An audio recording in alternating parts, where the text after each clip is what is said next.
Hello বন্ধুরা, আজকে আবার এক নতুন দিনে সকলকেই চ্যানেলের পক্ষ থেকে অভিনন্দন, ওয়েলকাম।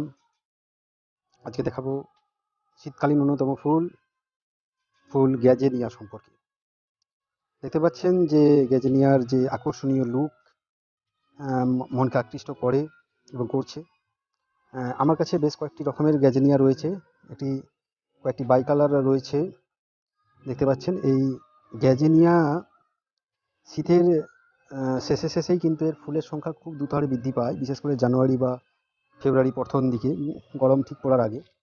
আর এই গাছের ফুল কিন্তু বেশ কয়েকদিন ধরেই গাছেতে আহ, মানে ফুলটি ধরে থাকে বা পাপড়িগুলি মেলে থাকে। আহ, আমার বেশ কয়েকটি ফুটে গেছে, সেই পাপড়িগুলি বুঝে গেছে, এগুলি বীজে পরিণত হচ্ছে। আর বেশ কয়েকটি ফুল দেখুন সুন্দরভাবে মেলে ধরেছে। কালারগুলি নিশ্চয়ই আপনাদেরকে মনকে আকৃষ্ট করছে। জানাবো যে এর চারা বা এর মাটি বা কোন পাত্রে লাগালে এটা ভালো হবে। দেখুন, প্রথমত দেখাই যে আমার যে ফুলগুলি রয়েছে আপনারা দেখতেই পাচ্ছেন। এইগুলো মূলত একটি গ্রো ব্যাগে রয়েছে, একটি 6 ইঞ্চি টবে রয়েছে। আর এইদিকে যদি দেখা যায়, তো এইদিকে দেখতে পাবো কি না, প্রায় 4 ইঞ্চি 5 ইঞ্চি যে মেলা যে পাত্রগুলো, তার মালসার মতন সেই পাত্রেতে রাখা আছে। এরপর জানাবো যে এর মাটিটা কিভাবে তৈরি করবেন। প্রথমতই বলি যে মাটি দেখুন, যে কোনো গাছের কিন্তু মাটি কিন্তু সেই গাছকে আকর্ষণীয়ভাবে বা সেই গাছকে সুন্দরভাবে পুষ্টি যোগাতে পারে।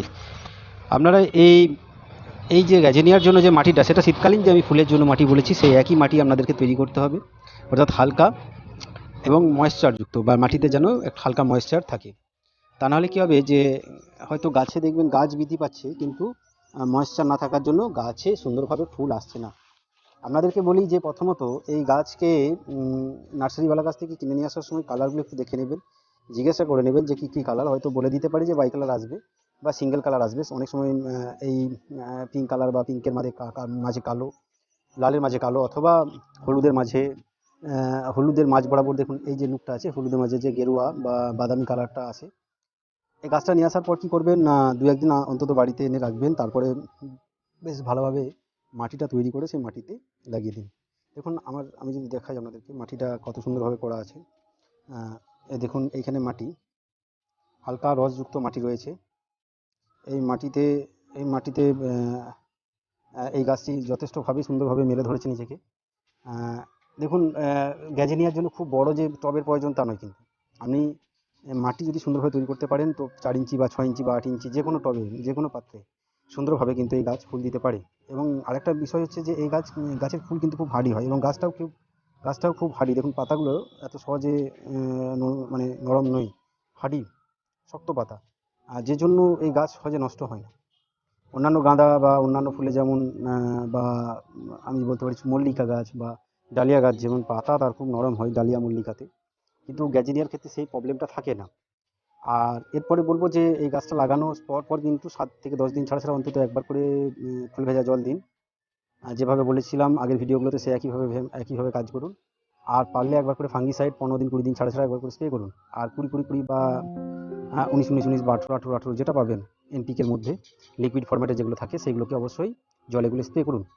আর বলবো যে এরপরে গাছটা যখন দেখবেন যে আপনার এই তো এবারে ফাল্গুন, মানে এখন মাঘ মাস, এরপর ফাল্গুন মাস বা ফেব্রুয়ারি মার্চ করে গাছটা দেখবেন যে অনেকটা ঝিমে যাচ্ছে, অর্থাৎ এর ফুলের সংখ্যা কমে যাবে ফেব্রুয়ারি পর থেকে। তখন আমরা এই গাছটাকে সংরক্ষণ করে রাখতে পারি। এবং কীভাবে সংরক্ষণ করবেন না, যতটা সম্ভব একে ছাওয়া জায়গায় রাখতে হবে, শেড জায়গাতে এবং গ্রীষ্মতে। এবং চেষ্টা করতে হবে যে বর্ষার জল যেন কম লাগে। আর আরেকটা মেথড বলি আপনাদেরকে, যে বীজটা আপনারা সংগ্রহ করতেন, দেখুন এই যে বীজটা হয়েছে, এই বীজটাকে আমি এখান থেকে কেটে নিলাম। এটা বীজ হয়ে গেছে, এটাকে আমি যদি সুন্দরভাবে সংরক্ষণ করতে পারি, এই বীজটাকেও আমি কিন্তু চারা তৈরি করতে পারবো। এবং আমি এবছর করে দেখে নিজেও করেছি আর কি। এ থেকে চারা তৈরি করে আমি এই চারা তৈরি নিজের রেডি করেছি। আর এমনিতেও এই চারার দাম খুব একটা বেশি নেয় না, 4-5 টাকার মধ্যেই পেয়ে যাবেন। হয়তো কোনো নার্সারিতে হয়তো 20-15 টাকা, 15 টাকা থেকে 20 টাকা নেয়। তবে চারা কেনার আগে চারার যে গ্রোথ, সেটা অবশ্যই দেখে কিনবেন। আমি বারবার বলি যে চারা, হেলদি চারা কিনে সেটা দেখে নেবেন।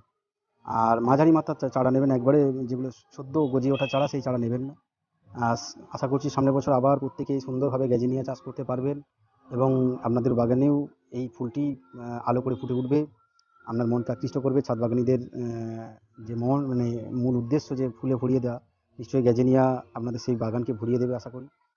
আমার ভিডিওটি ভালো লাগলে অবশ্যই লাইক করবেন, সাবস্ক্রাইব করে দেবেন চ্যানেলটিকে, এবং পারলে বন্ধুদের মধ্যে বা যারা এই ধরনের ভিডিও দেখতে চায় তাদের মধ্যে একটু শেয়ার করে দেবেন। পাশে থাকার জন্য সকলকেই ধন্যবাদ।